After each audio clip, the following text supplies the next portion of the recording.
ఆంధ్రప్రదేశ్ విశాఖ అనకాపల్లి జిల్లాల పరిధి షీలానగర్ నుంచి సబ్బవరం వరకు ఉన్న ప్రాంతాల రూపురేఖలు మారనున్నాయి. 964 కోట్ల నిధులతో సబ్బవరం నుంచి షీలానగర్ వరకు 6 లైన్ల రోడ్లు పనులకు ప్రధాని నరేంద్ర మోదీ చేతుల మీదుగా ముఖ్యమంత్రి చంద్రబాబు నాయుడు, ఉప ముఖ్యమంత్రి పవన్ కళ్యాణ్ శంకుస్థాపన జరిపించడంతో శివారు ప్రాంతాల అభివృద్ధిపై చర్చ జరుగుతోంది. 10 ఏళ్లుగా స్థల వివాదాలు దాదాపు అధిగమించి రెట్టింపు వ్యయం అంచనాలతో ఈ పనులు ప్రారంభించడంతో జనం సంతోషిస్తున్నారు. ఈ పనులు పూర్తయితే ట్రాఫిక్ సమస్యలు తీరుతాయని, శివారు గ్రామాలు అభివృద్ధి చెందుతాయని అంతా చర్చించుకుంటున్నారు. దేశంలోనే అతిపెద్ద ఓడరేవుగా విశాఖ పోర్ట్ ట్రస్ట్ అభివృద్ధి చెందింది.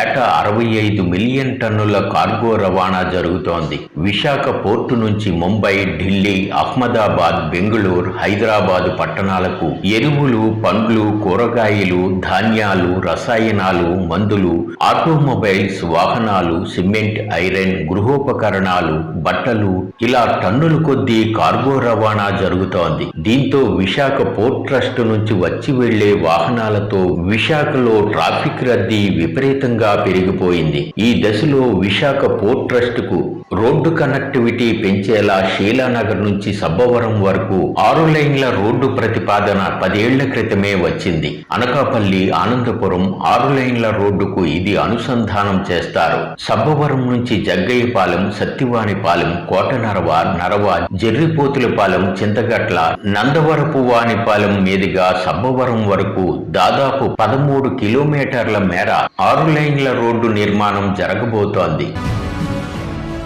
నష్టపరిహారాల కోసం రైతులు, ఇళ్ల యజమానుల స్థల వివాదాలు తేలక ఇంతకాలం జాప్యమైంది. కొన్ని చోట్ల కోర్టు వివాదాలు పెండింగ్ లో ఉన్నాయి. అయినా వెసులుబాటు ఉన్న మేరకు 6 లైన్ల రోడ్డు నిర్మాణం జరపడానికి కేంద్ర రాష్ట్ర ప్రభుత్వాలు నిర్ణయం తీసుకున్నాయి. ఇందులో భాగంగానే కర్నూలులో జరిగిన వేడుకలో ఇటీవల ప్రధాని నరేంద్ర మోదీ చేతుల మీదుగా ముఖ్యమంత్రి చంద్రబాబు నాయుడు, ఉప ముఖ్యమంత్రి పవన్ కళ్యాణ్ శంకుస్థాపన జరిపించారు.